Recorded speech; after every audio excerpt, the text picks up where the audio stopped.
Hello everyone, welcome to day 6 of Prelims Warm Up, a new initiative by AptiPlus Academy for Civil Services, where we are going to discuss the important topics which are most probable for UPSC Prelims 2020. My name is Shayak Datta. I am faculty at AptiPlus Academy for Civil Services. So let us start with our first question of the day. The first question is with regards to trade to GDP ratio. The question asks, consider the following statements with regards to trade to GDP ratio and select the correct option. The first statement given under this is, it is also called as trade openness ratio. So trade to GDP ratio, it is also referred to as trade openness ratio, as it is an indicator of the relative importance of international trade in the economy of a country. So the first statement is saying that trade to GDP ratio is also referred to as trade openness ratio because this ratio indicates how important trade is, and especially international trade, how important is international trade to a country or to the economy of a country. That is the first statement. The second statement is saying that though it is a ratio, it is expressed as a percentage. Okay? So it is a ratio, as we can see the name, the term trade to GDP ratio, but it is expressed in the form of a percentage. The third statement is saying that India's trade to GDP ratio is higher than that of China. Okay? You can understand what it means. Fourth, in case of smaller countries, trade to GDP ratio is higher than that of larger countries. So these are the four statements which have been given, and now let us try to understand which out of these given statements are correct. And you have these four options: A, 2 only; B, all of the above; C, 2, 3 and 4; and D, 4 only. So let us analyze each of the statements one by one. Trade to GDP ratio, this is a part of your economy. So first statement, it is also called as, so trade to GDP ratio is also called as trade openness ratio, as it is an indicator of the relative importance of international trade in the economy of a country. Now when we are talking about international trade, it takes place in two ways, right? So one is export from one country to other countries, and the other one is import, that is you are bringing in goods and other services from other countries to your country, let's say. When we are talking about trade to GDP ratio, first of all, how it is measured. If you just try to visualize, you have a fraction, okay, you have a ratio. On the numerator side, you will have import plus export. Both of them will be included, or both of them will be considered in the numerator. So trade to GDP ratio is equal to, on the numerator side you will have import plus export, and in the denominator you will have GDP. Okay? So automatically you can understand, okay, we are looking, okay, how much this import and export, how much percentage is it of the GDP of a country. So that is why higher the percentage, what will happen? Higher the percentage means the country is more open for trading. Okay? It is not like a closed economy how India used to be, let's say before 1991-92. So before that, India used to be like a closed economy, right? But after that, we had the LPG reforms, liberalization, privatization, globalization, and we get to see that India started to trade more post 1992 reforms. So the first statement, it is also called as trade openness ratio, as it is an indicator of the relative importance of international trade in the economy of a country. That is correct. Second statement, though it is a ratio, it is expressed as a percentage. This statement is also correct. Okay? So trade to GDP ratio, or if you say trade openness ratio, it is expressed in the form of a percentage, though it is a ratio. The third statement, India's trade to GDP ratio is higher than that of China. I will go to this third statement after having analyzed the fourth statement. Let's see, the fourth statement is saying in case of smaller countries, trade to GDP ratio is higher than that of large countries. Now what did we just learn? We learned that trade to GDP ratio, it indicates the openness of a country for trading. which means we are considering the international trade aspect and not the trade which occurs within the country. We are talking about the trade which occurs with the other countries outside of that country, right? So just try to understand, just try to visualize. You have a large country, something like, let's say, Russia, China, or even India. So when you have a large country and what is happening, there are manufacturers within the country. Things are being produced within the country, goods are being produced within the country. So the thing is, if the country is large, then there will be an internal market, there will be a market within the country itself for the goods which are produced in the country. Which means, okay, in case of a large country, the producers in the country or the manufacturers who are there in the country, they won't have to look outside the country for markets. They will get the market within the country itself, because if it's a large country, then automatically the population will be large, demand will be large. So ultimately they'll be able to sell the goods within the country itself. They won't have to search for a market outside of the country.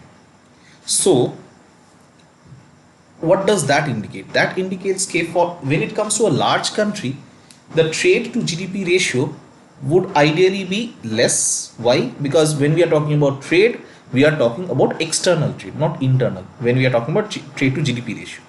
So because in case of large countries, they don't have to depend so much on trying to find a market outside of its international boundaries.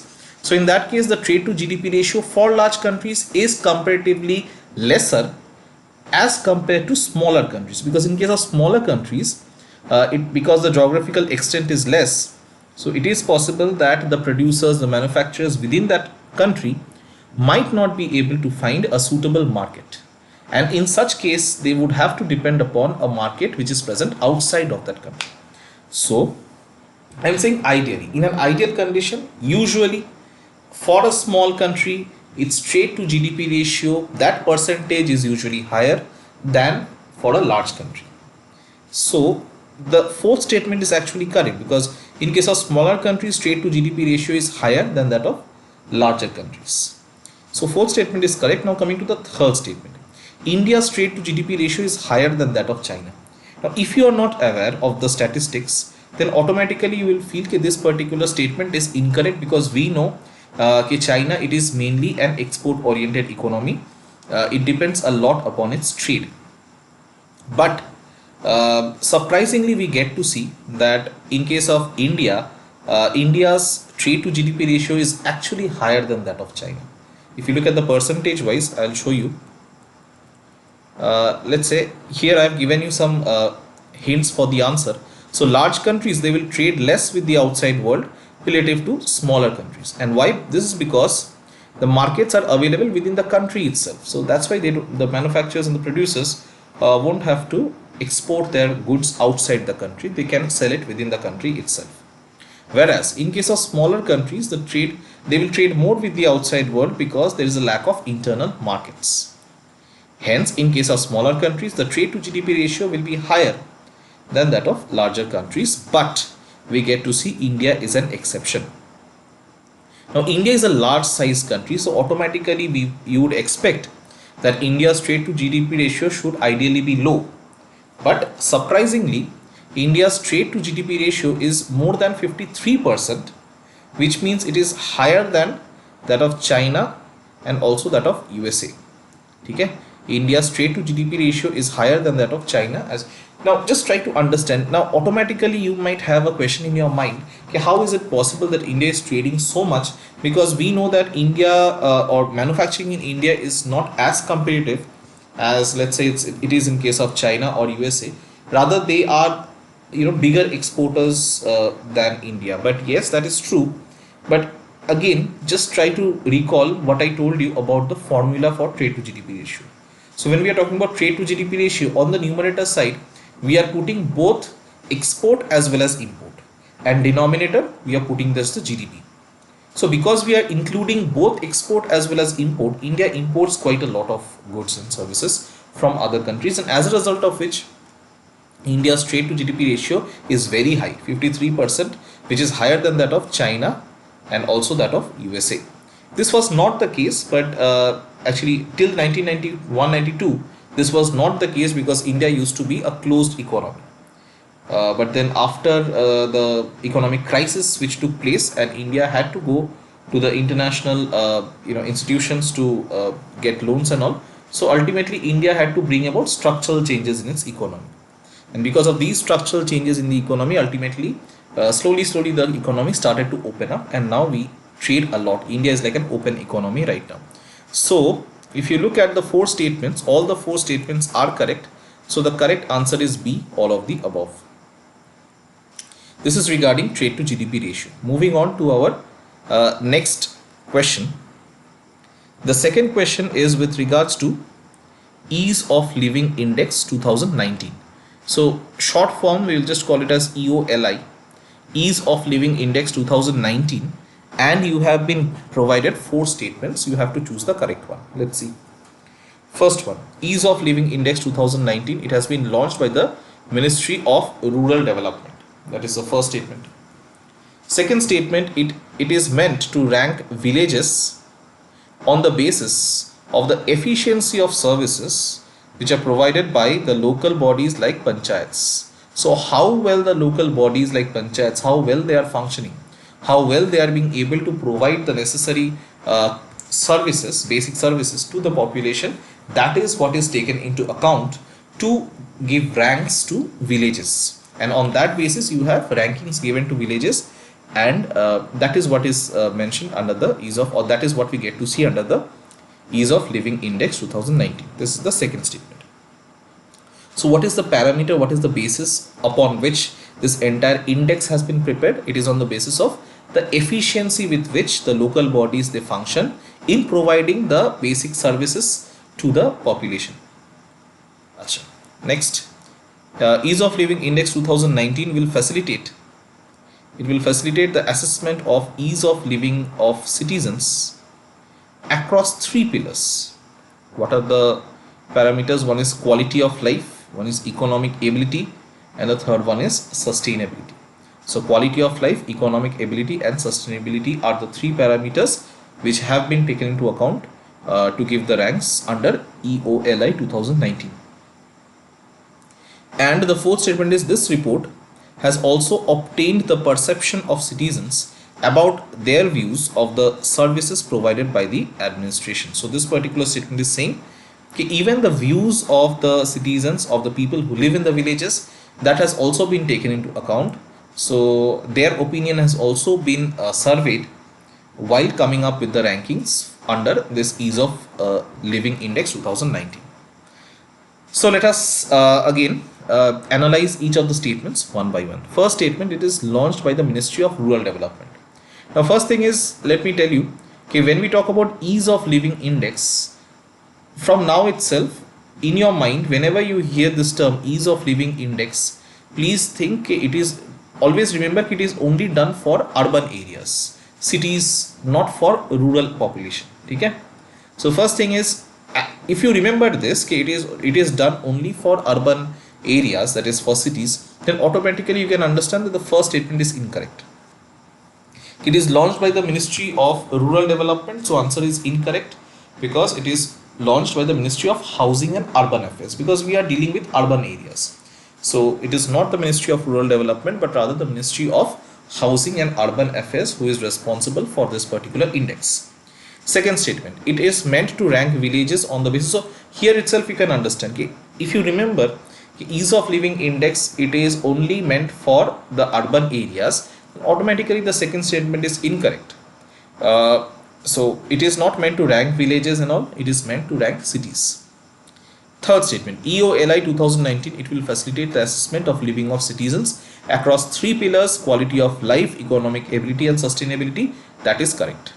Fourth statement, this report has also obtained the perception of citizens about their view of the services provided by the administration. That is also correct. In fact, this is the first time when the opinion and the views of the citizens have also been taken into account in arriving at the final ranking under ease of living index 2019. So first two statements are incorrect, third and fourth statements are correct. So answer should be option C. Yes, answer is option C. So ease of living index, it has been launched by the Ministry of Housing and Urban Affairs. It is aimed at providing a holistic view of the Indian cities Please remember, rural areas are not covered under ease of living index. It takes into account a holistic view. So when you are talking about holistic, means a wholesome view. So it takes into consideration the services which are provided by the local bodies, the effectiveness of the administration, that is local administration, outcomes generated through these services in terms of livability within the cities, and finally the perception of the citizens about their view of the services provided by the city administration. In the statement it was mentioned as panchayat, no, by the city administration. So surveys were conducted amongst the citizens of the city to understand what they feel, how well their municipal corporations or municipalities have been functioning, and how efficiently they are providing the citizens with the services, necessary services which are required. Acha. Now moving on to this one. This Ease of Living Index 2019 will facilitate the assessment of ease of living of citizens across three pillars. Already we have seen, that is correct: equality of life, economic ability, sustainability, and these are further divided into 14 subcategories, and again under that you have 50 indicators. So again you don't need to remember 50 indicators, 14 categories, but remember the four pillars. Okay, four main basic categories. One is quality of life, one is economic ability, and the third one is sustainability. And if you want to know more, I have pasted this link of PIB. You can go to this link and you can learn more about this Ease of Living Index 2019. Achha, now moving on to the next question, question number 3. Consider the following statements with regards to multi-country solidarity trials. Multi-country solidarity trials, and select the correct option. So this was in the news. Let us see. First statement, it is an initiative of FAO. What is FAO? Food and Agriculture Organization. Okay. So multi-country solidarity trials, it is an initiative by Food and Agriculture Organization. That is what the first statement says. Second statement, it aims to help the poorest sections of the world's population who suffer from acute hunger and malnutrition. Okay. So when we talk about solidarity, what does that mean? That means having some amount of empathy, being able to understand the pain. So it aims to help the poorest section of the world's population who suffer from acute hunger and malnutrition. Right? That is what FAO does, Food and Agriculture Organization. Third statement, India and Argentina are both part of the multi-country solidarity trials. And the fourth one is 4 drugs and their combinations are being tested under these trials. So basically, these people who are suffering from hunger, malnutrition, they would be prone to various diseases, and in order to ensure their safety, we have 4 drugs and also a combination of these drugs that are being tried out under the solidarity trial. So you have to select which are the correct statements out of these 4. Again, let us analyze one by one. First statement, it is an initiative of FAO. Solidarity trials. Let's say you do not know anything about it. There is a high chance that these first 2 statements might appear correct to you. Okay, when we are talking about solidarity, we are talking about empathizing or sympathizing with the poorest of the poor, those people who are not having sufficient food to eat, who are going hungry. So it is possible. But at the same time, if you just apply your logic, then you can understand solidarity, we can understand fine enough. But why trials? So trials ideally should not have any relation with providing food to the people who are hungry or malnutritioned. So the first statement is incorrect because it is not an initiative of FAO. It is an initiative of WHO. So it is an initiative of World Health Organization. Second statement, it aims to help. What is the aim of these trials? It aims to help the poorest sections of the world's population who suffer from acute hunger and malnutrition. So I had inserted this statement intentionally so that you get confused if you are thinking it is by FAO. So if you go for this first statement, if you feel this first statement is correct, automatically you will also feel the second statement is correct and you will get it wrong. Please understand this solidarity trials, it is not meant for hunger and malnutrition. It is meant to find a cure for the COVID-19 problem that we are having, the COVID-19 virus, which is creating havoc around the world. This entire trial is meant to find a cure, a possible cure for this virus. India and Argentina are both part of the multi-country solidarity trials. That is actually correct. India initially was not a part. India was initially not willing to be a part because India had very few number of cases. But now that the number of cases in India, they are growing by leaps and bounds. So that is why India has decided, okay, India also wants to join this effort. It is a multi-country effort to find a cure for this drug. And the fourth statement, four drugs and their combinations are being tested under this trial. That is also correct. You might be aware about this entire Donald Trump asking or threatening rather India to supply it with certain drugs and all. So yes, there are four drugs which might hold a possible cure, but it is not yet clinically proven. So the test and experiment are being carried out under the solidarity trials, right? So let us see. So first statement is incorrect because ideally it should be World Health Organization. It is this multi-country solidarity trials. It is meant to identify potential cures for COVID-19, and these are the various participants. You have Thailand, you have Argentina, Bahrain, Canada, France, Iran, Norway, South Africa, Spain, Switzerland. We get to see some very glaring exceptions also. For example, US is not there. So please remember that USA is not a part of these trials. Similarly, you find that China is not a part of these trials. UK is not a part of these trials. Okay. So even Italy, some of the hardest hit countries are not a part of this trial. But yes, Iran is there, Spain is there. These are also very hard hit countries.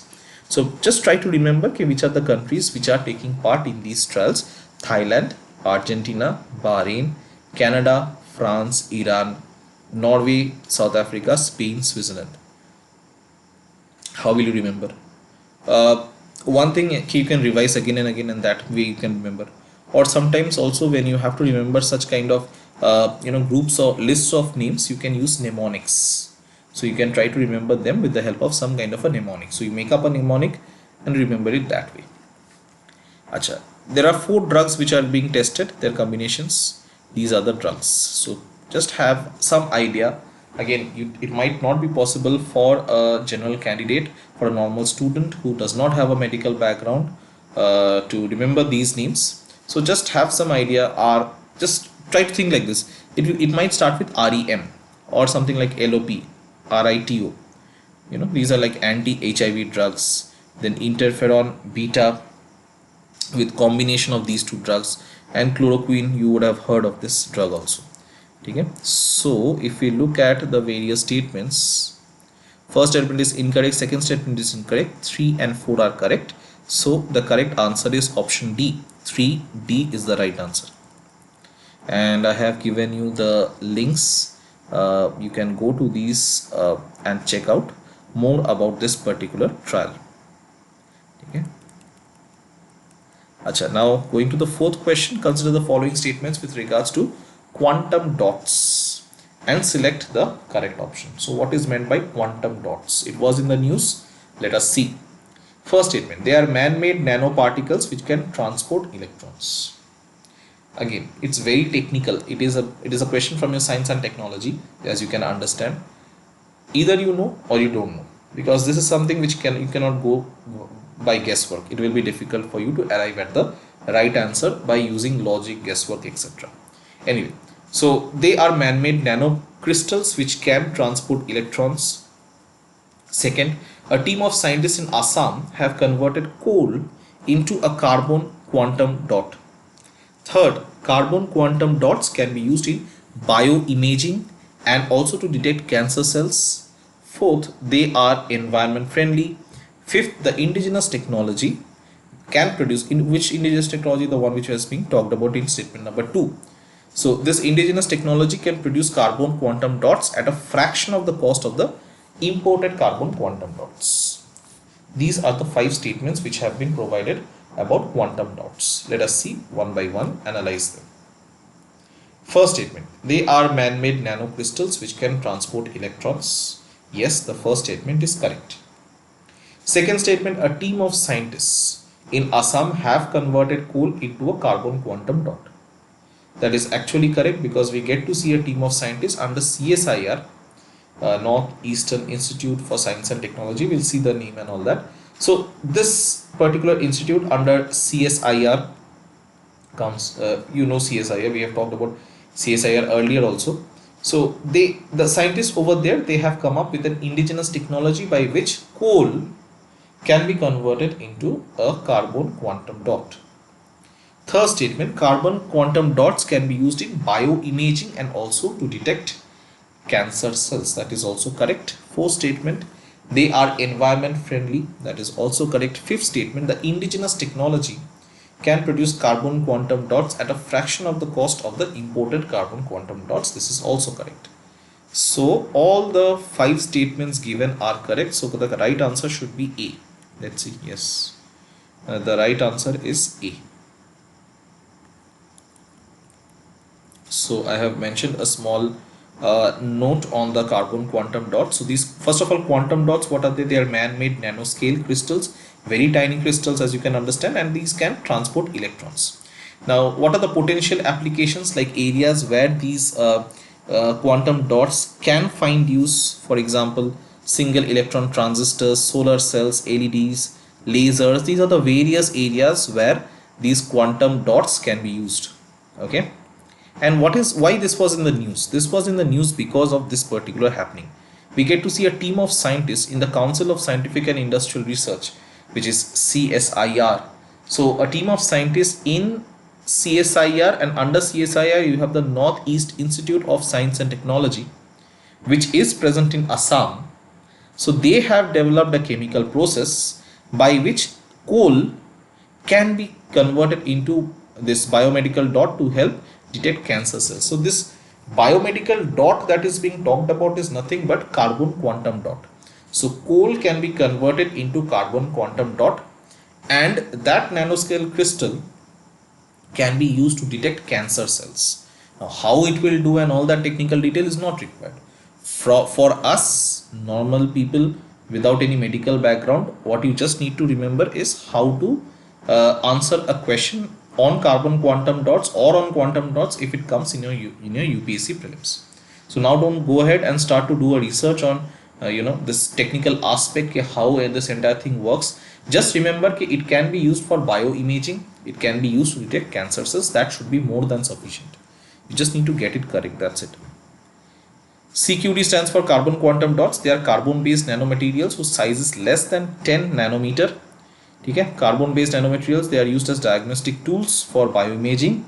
They will help in detecting cancer cells, for chemical sensing, optoelectronics, etc. etc. CSIR technology, CSIR NIES technology, it can produce approximately 1 liter of these dots per day at a low cost to become an import substitute. So till now we had been using up a lot of our foreign exchange to import these carbon quantum dots, but by using this indigenous technology which has been developed by the group of scientists in Assam, it will help us to replace this import that we were doing of the carbon quantum dots by this home built or indigenously built carbon quantum dots, where we are using coal. From coal we are creating these carbon quantum dots. Automatically you can understand that they will be much cheaper. Plus we also get to see that the process of creating it is environment friendly, it consumes less water, etc. etc. And if you want to know more about it, please visit this link from The Hindu. That is where from where I have taken this particular topic. Now moving on to our next question. Consider the following statements about Global Maritime Energy Efficiency Partnership. Global Maritime Energy Efficiency Partnership. So it's a project. Let us see. First statement, the Green Climate Fund provides the funding for the Global Maritime Energy Efficiency Partnership project. Who provides Green Climate Fund? First thing though, you have to know a little bit regarding the Green Climate Fund, where the headquarters is situated, what is the main objective of this fund, what it does. That is something which you do as a part of your homework. Second statement, the United Nations Environment Programme along with the Green Climate Fund and the International Maritime Organization are responsible for implementing this project. So UNEP plus GCF plus IMO, they are responsible for implementing the Global Maritime Energy Efficiency Partnership.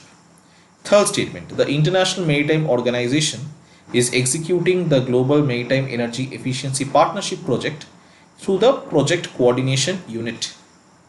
Fourth statement, India is one of the lead pilot countries where this project is being implemented. These are the four statements and you have to analyze. Let's see. First statement, the Green Climate Fund provides the funding for the Global Maritime Energy Efficiency Partnership project.